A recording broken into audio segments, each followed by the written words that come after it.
या इमामे ज़मां या इमामे ज़मां या इमामे ज़मां या इमामे اهدنا الصراط المستقيم. Ahdina Sirat al-Mustaqim is a verse every Muslim repeats 5 times in a day from the bottom of his heart. But a few are endowed with the bounty of the Sirat al-Mustaqim, and certainly they are the ones who are guided by the one, Imam Mahdi of this Ummah.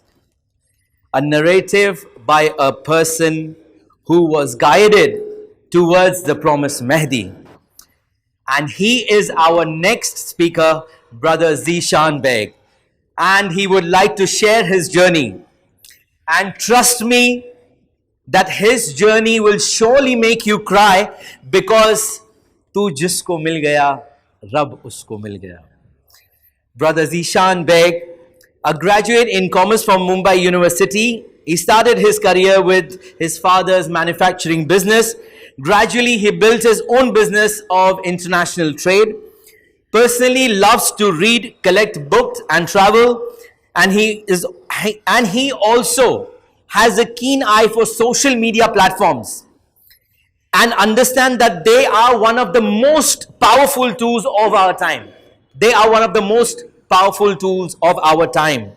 Now, may I call upon the stage to share his beautiful journey, as his topic is the same, my journey towards the promised Mahdi. Assalamu alaikum.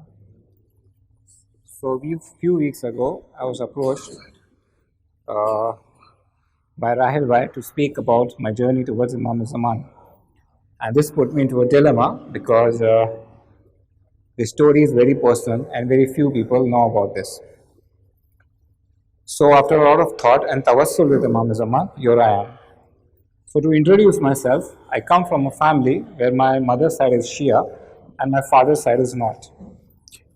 And I've lived a very large part of my life on the Sunni school of thought. But Allah had destined certain events for me, because of which I decided to become a lover and a follower of Ala Muhammad. So it's been a very long journey. To simplify it, I'll break it down into 4 parts. Stage 1, my introduction towards Imam Hussain alayhi salam and his Azadari. So I was born in this very large joint family, living in a very small house. And when I was just 2 years old, my father was partially paralyzed. Life got very complicated. The doctors had given up on him. But Alhamdulillah, he survived. And when the doctors asked my mother what was it that she used to recite at the hospital, she said it was Dua Mashlul. Later on, after a lot of struggle, my parents shifted to a separate house. By then I was 8. So since now we had this newfound space to breathe, that year in Muharram, my mother started taking me for the majlis of Imam Hussain. And this is where I got introduced to Karbala, to Ahl Bayt, to the Zari, to the Alam, to the rituals of Karbala, and so on. And even though it was a very long time ago, but still, the memories from those times are still afresh. And I could say that that is when I developed my love for Ali Muhammad. So this went on for a few years, and every time it was Muharram, we would go for Azadari to this Imam Bargah. Stage 2, life before faith. Life moved on, and since I was the only child my parents had, I quickly moved on into my father's family business at a very early age. And this was a very large part of my life, where the only religion I had was rushing for the namaz on Fridays and praying Jamaat and fasting during the month of Ramadan. But I could say Allah had destined certain events for me, because of which I decided to turn towards the path of Ali Muhammad, and these things kept me afloat. So number 1, whenever I was passing by any Imam Bargah, I would always stop by to pay my respects to the Zari and the Alam. And there is something about the aura of Hazrat Abbas alayhi salam that is just so attractive, and that is by the Alam. 2, I would always see my mother recite these beautiful du'as from the treasures of Ali Muhammad. And I would often see her at the window facing the Qibla doing tawassul with Imam Zaman. And even though I was not a Shia, but I always believed in the power of those du'as. Of course, I knew how Dua Mashloor had saved my father's life. And I also believed in that unseen Imam my mother secretly spoke to.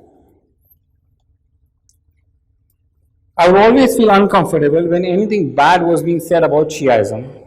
I mean, the level of ignorance out there regarding the school of Ali Muhammad is really unbelievable. And I would try to defend as much as I could. For, in my heart, I always believed that the enemies of Ali Muhammad deserved no place in Islam, whoever they may be. Nevertheless, years flew by.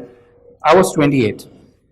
And around this time, while everything was going good, I started to feel a void in my life, which I couldn't explain. I mean, I had all the comforts in life, work was good, but still I couldn't find a purpose to wake up in the morning and get going.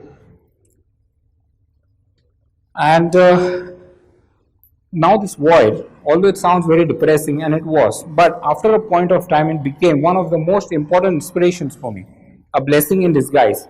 It drove me to look for something above this material world. And now I started to search for that savior who would guide me through this confusion.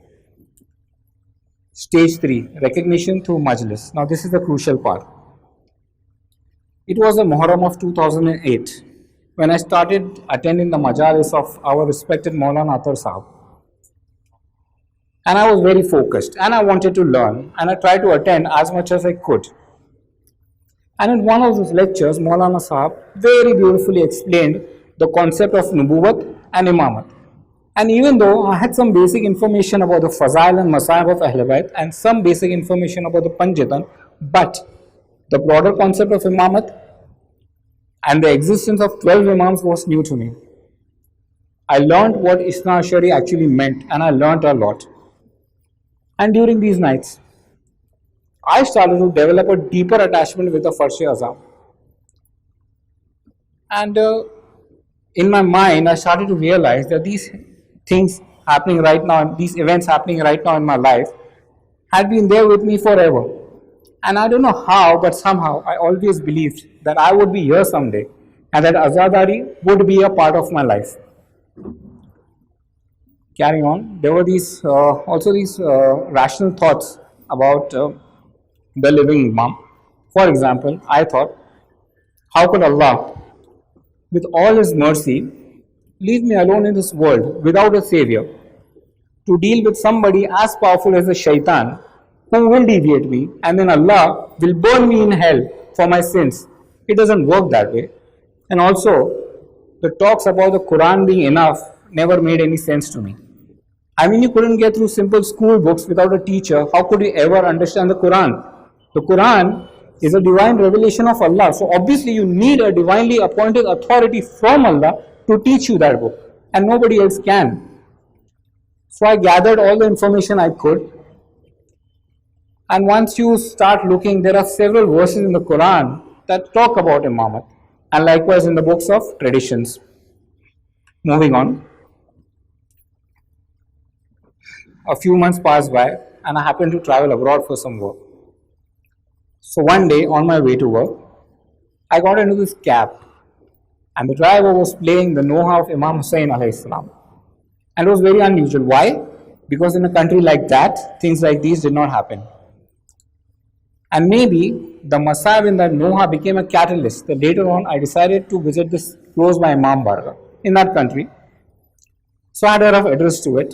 So I was walking around the streets searching for it. And while looking out, I spotted the alam of Hazrat Abbas alayhi salam on a building. And that is how I reached my destination. So Majlis was about to start. So I sat through. Then there was the Azadari, the Tabarruk. Felt very nice. I did not know anybody there. No known faces. And sometimes being alone in a crowd really helps. It was like me, my Lord Muhammad and Ali Muhammad. Got a lot of time to think about things. So the next day, I went there again. And while sitting there in that majlis, I realized that everything I ever wanted was right there in front of me. I mean, it's not like I had any doubts before this. And I know I was very late in life, but still, that was my moment of clarity. And that night, I went back to where I was staying, and for the first time in my life, I recited my namaz the Shia way. I knew very little, but I tried. And after coming back from the trip, I asked my mother to teach me the names of the 12 Imams and the wife Faraj.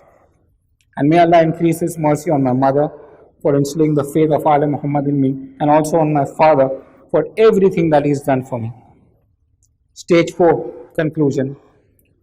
So to summarize a few triggers in the speech, I could say 1. The prayers of my parents. 2. The majlis of Imam Hussain. 3. Attachment to everything that is attached to Imam Hussain. And 4. Guidance is only from Allah. It is Allah that guided me and saved me. And whenever I reached out to Him, He never failed me. And He Himself says in the Quran, call upon me and I will answer you. And He did answer me. And from then on, life was very different. The struggles, the ease that followed, I felt as if I had entered into the shade of mercy of Allah. And that mercy is none other than Muhammad and Ali Muhammad, the wilayah of Amir al-Mu'minin Ali ibn Abi Talib, and the recognition of the 12th Imam. And there were many blessings that followed. The best amongst them were the ziyarats of Ali Muhammad. These ziyarats, in a way, rearranged and reshaped my life in ways I couldn't imagine. So to conclude, for me, it started with the days of Muharram, and even though it was occasional, but the presence of Ali Muhammad was always there in my life. And without a doubt, that the Noah in the taxi and that alam on the building that guided me were no coincidence.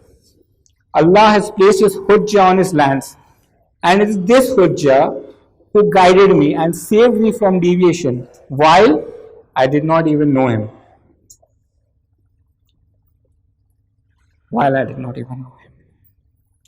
And it's worth pondering how Allah will actually save those who work to promote the cause of Imam Zaman.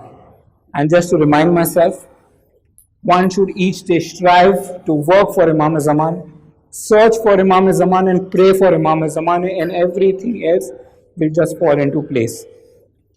And I want to close by remembering the beautiful words of Imam Hussain alayhi salam. Oh Lord, what did He gain who lost you, and what did He lose who found you? Salawat.